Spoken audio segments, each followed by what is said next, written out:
বাংলাদেশের বর্তমান রাজনৈতিক প্রেক্ষাপটে সামনে বৈষম্য বিরোধী ছাত্র আন্দোলন এবং জামাতে ইসলামী কি বিএনপির জন্য বড় রাজনৈতিক চ্যালেঞ্জ তৈরি করবে?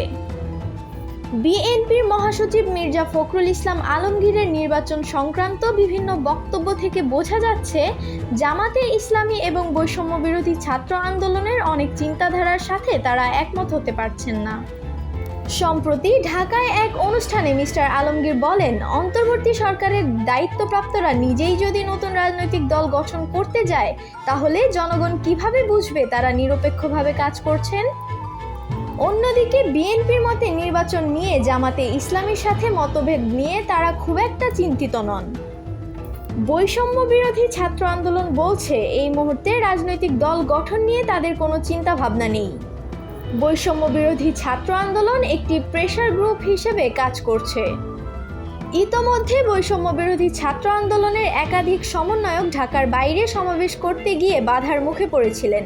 তাদের অভিযোগ ছিল বিএনপি সমর্থিত ছাত্র সংগঠন এবং ছাত্রদল এসব ঘটনার সাথে সম্পৃক্ত ছিল, যদিও ছাত্রদল সেটি অস্বীকার করেছে। বৈষম্য বিরোধী ছাত্র আন্দোলনের নেতারা বলছেন, যতক্ষণ পর্যন্ত তারা কোনো রাজনৈতিক দল গঠন না করছেন কিংবা নির্বাচনে অংশ না নিচ্ছেন ততক্ষণ পর্যন্ত অন্য কোনো রাজনৈতিক দলের সাথে প্রতিযোগিতা কিংবা প্রতিদ্বন্দ্বিতার প্রশ্ন উঠবে না। এদিকে বিএনপির সাথে জোট প্রসঙ্গে জামাতে ইসলামীর প্রচার সম্পাদক মতিউর রহমান আকন্দ এক গণমাধ্যমকে জানান, জোট এক সময় ছিল, সে সময় আওয়ামী লীগের বিরুদ্ধে জোট হয়েছিল অপশক্তির হাত থেকে দেশকে উদ্ধার করার জন্য। এখন যেহেতু সেই অপশক্তি ক্ষমতায় নেই, সঙ্গত কারণে জোটের কোনো প্রয়োজন নেই। তবে জামাতে ইসলামী তলে তলে বিভিন্ন ইসলামপন্থী দল ও সংগঠনের সাথে রাজনৈতিক মোর্চা গঠনের সম্ভাবনা নিয়ে আলোচনা করছে। সেরকম একটি জোট হলে রাজনীতিতে নতুন মেরুকরণ হবে বলে মনে করছেন অনেকেই। নির্বাচন নিয়ে জামাতে ইসলামী কোনো তাড়াহুড়া করতে চাইছে না।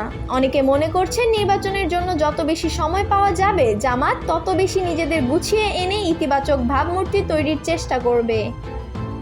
সেক্ষেত্রে বিষয়টি জামাতকে রাজনৈতিক সুবিধা দেবে নির্বাচনে।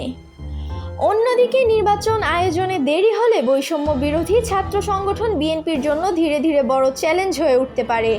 এ বিষয়ে তাদের রয়েছে তীব্র আশঙ্কা। মুখে না বললেও নির্বাচন দেরি হওয়ার বিষয়টি বিএনপি একদমই মানতে পারছেন না।